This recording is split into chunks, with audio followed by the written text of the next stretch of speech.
हामी अहिले भ्यू टावरमा छौं।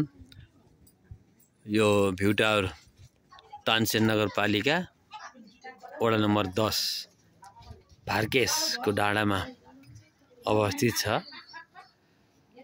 भ्यू टावरबाट तानसेन प्रवासको दृश्य अत्यन्तै राम्रो देखिन्छ।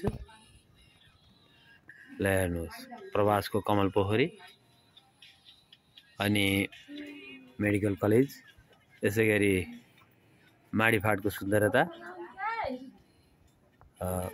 सुन्दरता पनि अत्यन्तै मनमोहक देखिन्छ। दमकडा, सराई, धेरै जसो गाउँहरू देखिन्छ।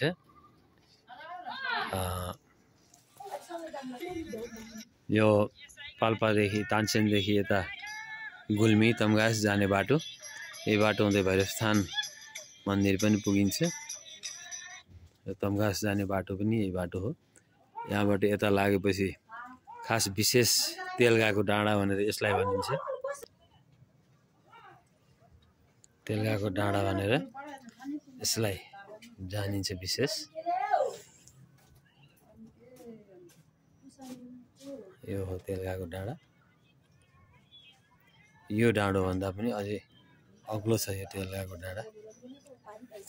यो यसलाई चुली भनेर भनिन्छ, जहाँ सल्लाको जङ्गलले ढाकिएको छ। माथि टाकुरामा भने तलपट्टि सालको जङ्गलले ढाकिएको छ।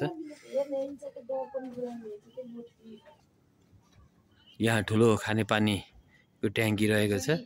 यहाँबाट हाम्रो गाउँमा पानी सप्लाई हुन्छ।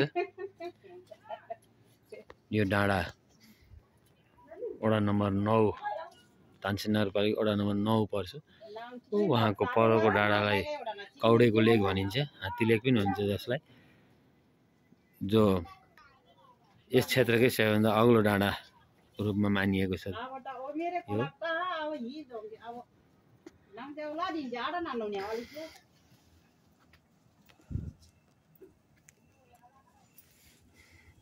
यो सम्पूर्ण यो टावर पुरै काठले बनेको छ।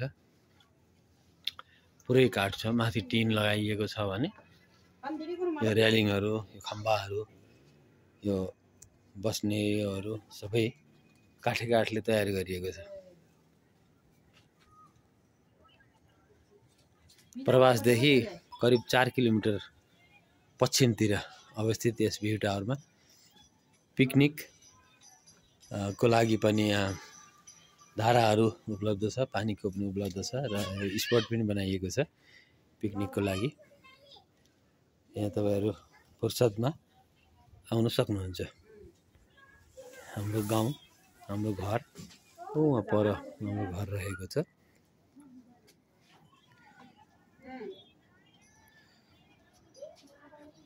यो चाहिँ हाम्रो घर हो।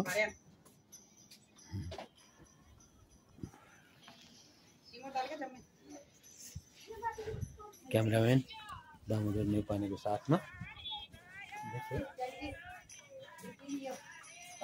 तपाईहरु सबैजना आएर तराईतिर, बुटोलतिर, तराईतिर चाहिँ कुहिरो लागेर, यो जाडो मौसममा कुहिरो लागेर अस्तव्यस्त भएको अवस्थामा यहाँ आएर घामको आनन्द लिँदै, सुन्दरताको पनि मनोरम लिँदै पिकनिक मनाउन सक्नुहुन्छ।